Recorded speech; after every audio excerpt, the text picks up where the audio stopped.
She is Amy Drumm, Vice President of Government Affairs for the Michigan Retailers.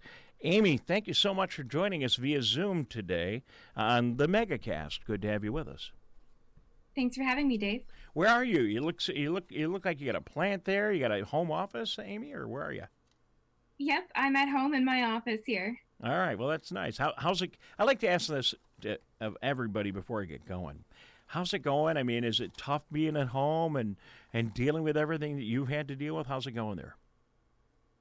I'm a bit of an introvert, so I don't mind being at home. I will say this is maybe a little bit more alone time than I bargained for, but I can do my job from home. I can talk to folks and answer emails, and it hasn't been a challenge on the work front, just maybe a little bit on the personal front of the weekends are a little bit lonely, but They otherwise do, doing good. Everyone's yeah. They do. healthy. The weekends and the evenings I find do get a little lonely because I'm not an introvert, but I spend a lot of time alone and it's okay. I always have, and I'm just fine with it. But it does get a little bit difficult on the weekends and in the evening. Normally, I might go out and have dinner with friends, and just not.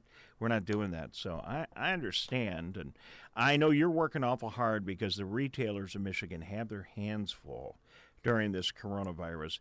Amy is a vice president of government affairs for the Michigan Retailers Association. And, you guys already have a little bit of struggle dealing with the online merchants. And now I'm sure many of your merchants are brick and mortar merchants, now even worse with the coronavirus.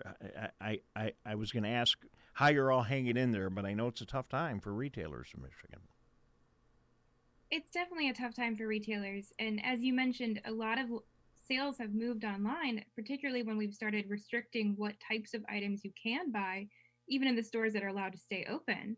So we have kind of that double-edged sword of we've got a lot of retailers that are forced to be closed right now. They're not allowed to do curbside or limited contact deliveries, which we think they can do safely. And then you have a lot of retailers that are open that have been restricted in what they can and cannot offer for sale and have put a lot of restrictions in place that they have to follow in terms of capacity and cleaning and again restricting which products can and cannot be considered essential. So it's definitely been a challenging time to be a retailer. I imagine you're looking forward to hearing what the governor has to say this afternoon at 3 o'clock, and hoping that you're going to get some good news and relief for you. And you're right. Whether you agree or disagree with the governor, the last set of rules have been very difficult to follow, at the very least, and problematic for a lot of people at the most. And are you hoping? Do you have any insight as to what the governor might say this afternoon at 3 o'clock? And are you looking for some of this to be relaxed a little bit? Certainly. So I'm a frequent listener to the governor's press conferences every week when they happen, and we keep hoping for more and more relief. We've had a lot of good conversations with the administration and with legislators about what we hope to see happen and what we believe can be done safely. And so we are hoping for good news today, more on the front of what reopening looks like and what triggers we need to hit. And I think the news in terms of the number of cases decreasing over the weekend has been a good positive sign that hopefully we're on the right track to hit that May 1 deadline and start relaxing some of the restrictions we currently have in place. So you're the VP of Government Affairs for the Michigan Retailers. That means you get to head over to the Capitol and talk to lawmakers and lobby on behalf of your organization and do all you can to move your issues forward. What would the Michigan Retailers Association like to see the governor do now? So we're putting a plan in place of what we think reopening safely can look like that we're going to share with the governor's office and with legislators hopefully tomorrow. But really, it's kind of a phased-in approach of what we can do safely to be realistic. So like I mentioned, we believe that retailers can safely do curbside pickup and home deliveries and obviously online orders with little to no interaction with consumers to keep everybody safe. We believe that can happen right now. We hope that will be the first relaxation of rules to allow for all of that across the board, no matter what you're selling and what type or size of retailer you are. And then, going further, what does it look like to reopen stores and have customers come into the stores? So looking at things realistically, like limiting the number of people who are coming into the stores like we're seeing right now, but doing that across the board for all retail. And when we look at things like that, we want to make sure that those are realistic, that we can have expectations for retailers that they can meet while still operating safely. And we've offered a lot of guidance there, and we're hopeful that we can be a close part of the process going forward to help the administration come up with those guidelines. So you're seeing what's going on with the restaurants. So the restaurants have been allowed. I mean, we got to eat, right? So the restaurants have been allowed to stay in business, and a lot of them are doing curbside. I assume you've watched that, and do you like that? And you feel that you can apply that to a shoe store or getting a laptop computer or whatever else? What other merchandise you might need to buy in Michigan? Is that correct? Absolutely, that's a perfect example, and it's one that we've used often. We believe that if the restaurants have figured out how to do this safely, and they have, they've set up tables right inside the door, or they've allowed for just delivery straight to the car.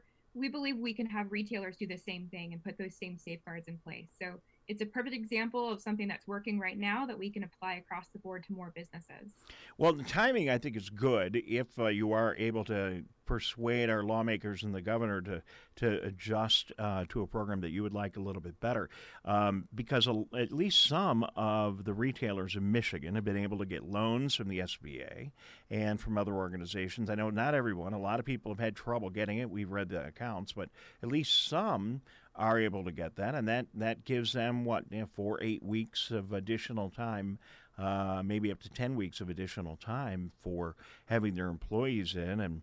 And some of those people are getting those loans now and have the resources to keep their staff there. But if you have the SBA loan and your employees are back at work and you can't open your door, what are you to do, right?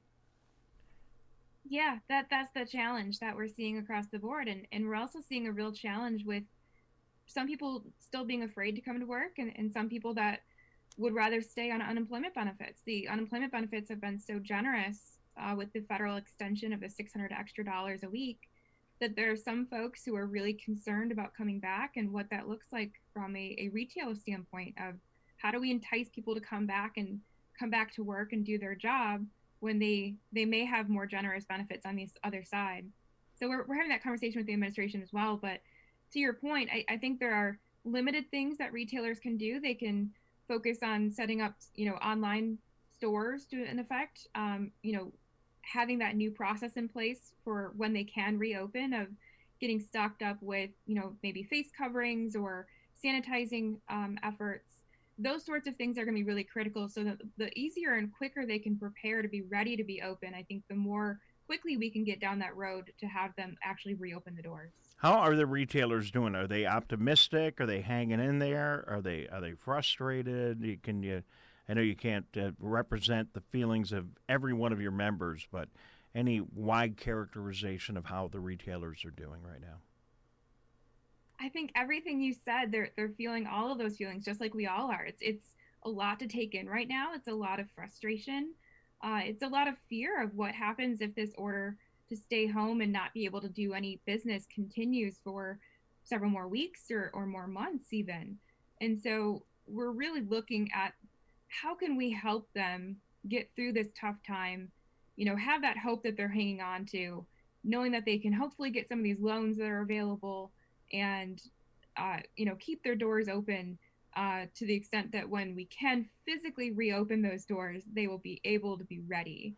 Do you have any sense of? I mean, we're going to lose some people. Let's be honest. We're going to lose some businesses here in Michigan. Do you have any sense of what that impact might look like with retailers in Michigan? I heard all kinds of different numbers on that, and I think we're all guessing at this point. I'm not an economist, so I can't throw out a hard number of what we expect. But like you said, we definitely will be losing some small businesses. And small businesses and small retailers drive the economy, and they have far-reaching impacts just beyond their employees and their store and their community. It's sales tax dollars that go to fund our schools and income tax dollars that fund the general fund budget for the state. And so we've got a lot of things to think about when we're talking about reopening and reopening hopefully quickly, at least to some capacity. It's definitely a challenge of how do we go forward and balance safety and public health with the economic concerns of how many businesses will we really lose. And I don't want to put a percentage number on that because I'm hoping that the more quickly we can reopen, the smaller that number will be. Well, Amy, thank you very much for joining us. Amy Drumm, she is a Vice President of Government Affairs for the Michigan retailers. We really appreciate you joining us, and I appreciate your thoughts. And you know, we try to do a very objective, nonpartisan, let's hear from everybody kind of broadcast here. And you know, we certainly, you know, this is a tough debate. This is because we have our health officials very concerned. They don't want to see us get back to from whence we came. And you know, you've got all of our elected officials are trying to do the right thing, and then there are us business people out here who are getting slaughtered right now. I mean, let's just be honest. This is devastating. This is almost as devastating to businesses as the coronavirus is to our health, and some would say equally. So, our thoughts are with you and all of our Michigan retailers, and I cannot wait for this thing to get under control and take my credit card and go spend an awful lot of money and help out all the Michigan retailers as soon as we can. So best wishes to you. Anything else you want to add to the conversation before we say so long? Well, again, thank you for having me on. Appreciate the thoughts and certainly the effort to go shopping. We hope that all of your listeners and watchers will take that sentiment to heart and maybe consider going out and buying a gift card if they can do that right now to try and help folks out in the meantime, but also not being afraid to go out and shop once we're able to do so. I can't wait for the day, Amy. Let's you and I go shopping as soon as the day is clear ahead of us, all right? Looking forward to that. All right, Amy Drumm joining us from the Michigan Retailers Association.